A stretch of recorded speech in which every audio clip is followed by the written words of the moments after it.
Ever felt that bone-chilling cold creep in when the power goes out? Imagine that, but for your entire life. No central heating, no electric blankets, no puffy down jackets. Welcome to winter in the Middle Ages. You might think it was a constant, miserable struggle for survival, but you'd be wrong. Our ancestors weren't just surviving, they were thriving, using ingenious methods that we've almost completely forgotten. They had secrets to staying warm that didn't involve a single watt of electricity. And some of their tricks were so clever, they might just change how you see your own home.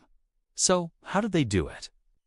How did they outsmart the biting cold, year after year, with nothing but natural materials and their own sharp minds? Stick around, because we're about to unravel the lost art of medieval winter survival. First things first, let's talk about the heart of the medieval home, the hearth. This wasn't just a cozy fireplace for roasting marshmallows. It was the central engine of the house. In poorer homes, a simple fire pit in the middle of a single room did everything. It cooked the food, provided light, and radiated a constant, life-sustaining warmth. Smoke would simply drift up and out through a hole in the roof.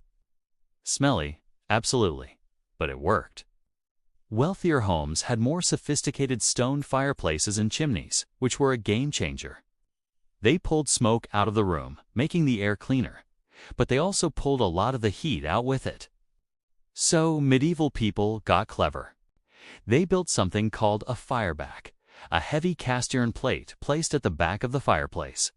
This plate would absorb a massive amount of heat and then slowly radiate it back into the room long after the flames died down. It was like a giant slow-release radiator, keeping the room comfortable through the night.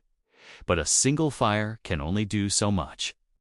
The real secret was in how they designed their homes. Forget open-plan living.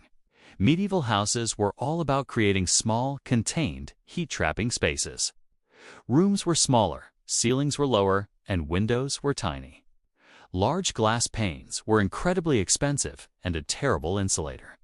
So windows were often just small openings covered with wooden shutters or oiled paper and animal horn, which let in a little light while keeping the drafts out.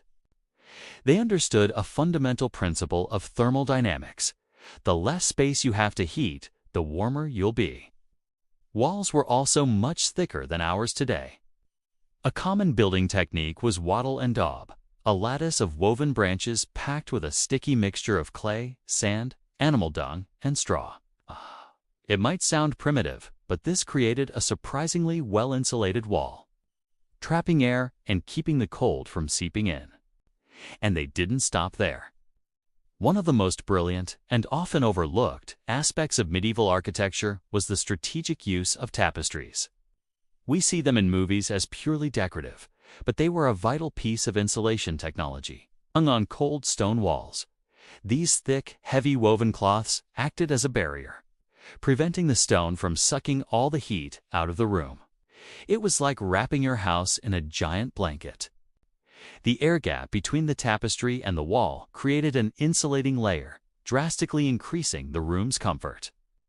Floors were another major source of cold. To combat this, they'd cover them with layers of rushes or straw. This wasn't just for looks. It created a soft, insulated cushion underfoot, keeping their feet off the frigid earth or stone. In winter, they'd add fresh layers, trapping more air and providing even more warmth. It was cheap, effective, and when it got too dirty, they'd just sweep it all out and start fresh in the spring. Now let's talk about personal warmth, because you can't always be next to the fire. The key was layering. And I don't mean just putting on an extra sweater. Medieval clothing was a system. The base layer, worn right against the skin by almost everyone, was made of linen. Linen is fantastic at wicking away moisture. So if you started to sweat, it would pull that dampness away from your body, preventing you from getting chilled. Over the linen, you'd wear wool. Wool is a miracle fiber. Its crimped structure traps millions of tiny air pockets, creating an incredible insulating layer. Even if it gets damp, wool retains most of its warming properties. So people would wear multiple layers of woolen tunics, trousers, or dresses. The outermost layer was often a heavy woolen cloak or mantle, sometimes lined with fur for the wealthy. This layered system allowed them to adapt to changing temperatures by simply adding or removing a layer, just like we do today. But what about their hands and feet? We all know that's where you feel the cold first. They had woolen mittens, socks, and leather boots, of course.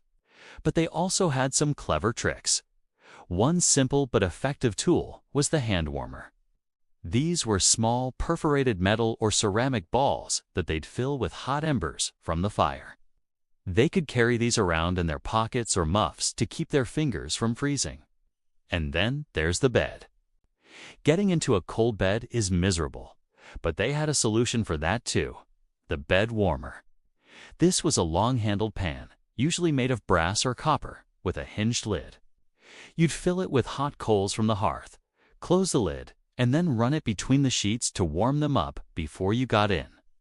It was the original electric blanket. Beds themselves were also designed for warmth.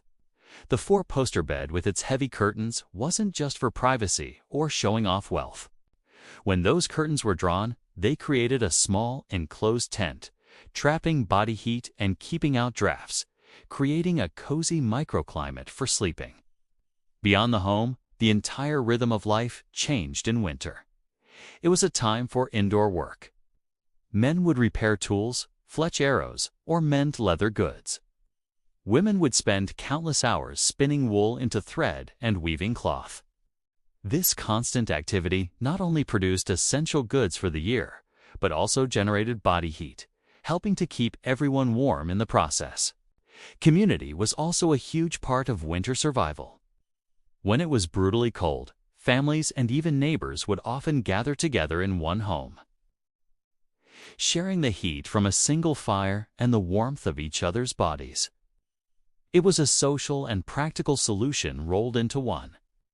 They understood that sharing resources, including heat, was key to getting through the darkest months. They also ate differently in winter. The diet shifted to hearty, calorie-dense foods that would fuel the body's internal furnace. Think thick stews called pottage, full of root vegetables, grains, and whatever meat was available.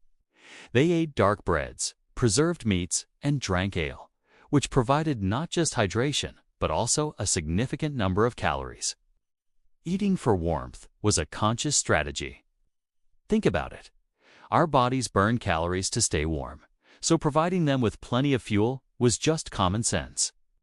So when we look back at the Middle Ages, it's easy to focus on the lack of technology. But what they lacked in electronics, they more than made up for in ingenuity, knowledge of materials, and a deep understanding of their environment.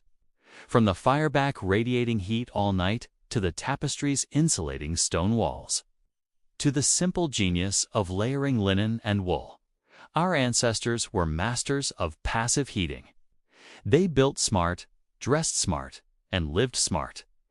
Their world wasn't a drafty, miserable icebox. It was a world where warmth was earned through cleverness and community. The next time your heating goes out, maybe you'll remember the wattle and daub, the rushes on the floor, and the simple, powerful warmth of a shared fire.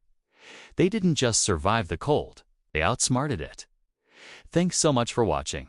If you found these ancient survival hacks as fascinating as I do, hit that like button and subscribe for more deep dives into history. What ancient trick surprised you the most? Let me know in the comments below. Stay curious, and we'll see you in the next one.